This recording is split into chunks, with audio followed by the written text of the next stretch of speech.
Assalamualaikum warahmatullahi wabarakatuh. Kenalkan, nama saya Najwa Syabila, Prodi Sistem Informasi, NIM 2357201039. Sini saya akan menjelaskan tentang dasar akuntansi. Pengertian akuntansi dibagi menjadi dua, menurut ilmu pengetahuan dan sistem informasi.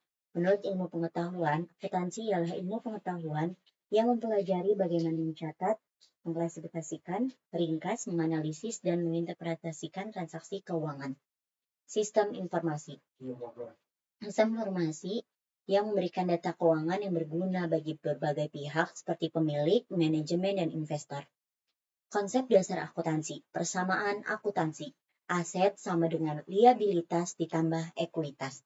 Dari persamaan tersebut ditunjukkan bahwa suatu perusahaan akan mendapatkan aset melalui perjumlahan kewajiban dan ekuitas sebagai sumber pendanaan.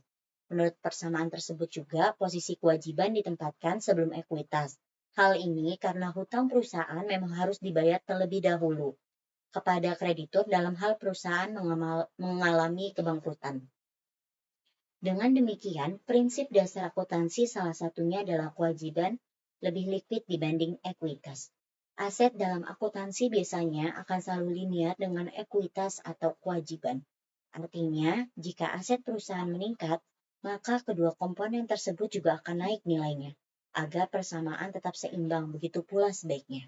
Akun, kategori yang digunakan untuk mencatat setiap transaksi keuangan seperti kas, piutang, dan persediaan. Transaksi, peristiwa ekonomi yang memengaruhi posisi keuangan perusahaan seperti penjualan barang, pembelian bahan baku, dan pembayaran gaji. Periode akuntansi, rentang waktu tertentu yang digunakan untuk menyusun laporan keuangan, biasanya 1 tahun. Siklus akuntansi ada 5. Yang pertama, pencatatan transaksi, mencatat semua transaksi keuangan yang terjadi dalam perusahaan. Kedua, jurnal, buku utama untuk mencatat semua transaksi dalam bentuk kronologis. 3, buku besar, mencatat semua transaksi dalam bentuk akun-akun yang dikelompokkan. 4, neraca saldo, daftar akun yang menunjukkan saldo debit dan kredit. 5, laporan keuangan, dokumentasi resmi yang menunjukkan posisi keuangan perusahaan. Laporan keuangan. Sini ada 3 contoh. Yang pertama, laporan laba rugi. Yang kedua, neraca. Yang ketiga, laporan arus kas. Laporan laba rugi ialah menunjukkan kinerja perusahaan dalam menghasilkan laba atau rugi selama periode tertentu. Neraca menunjukkan posisi keuangan perusahaan pada titik waktu tertentu, aset, liabilitas, dan ekuitas.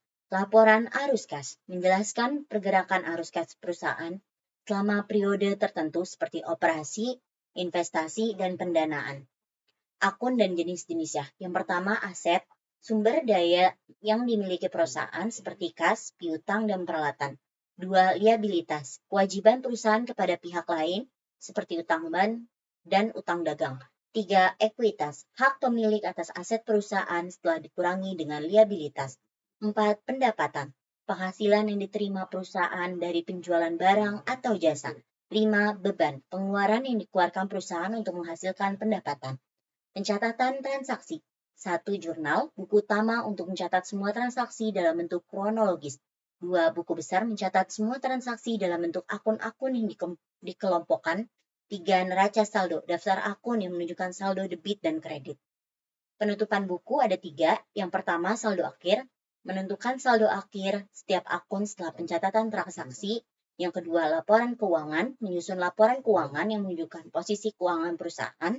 Yang ketiga, penutupan buku, proses pemindahan saldo akun sementara ke akun permanen. Kurang lebihnya, sekian presentasi saya. Kurang lebihnya saya mohon maaf. Wabillahi taufiq wal hidayah. Wassalamualaikum warahmatullahi wabarakatuh.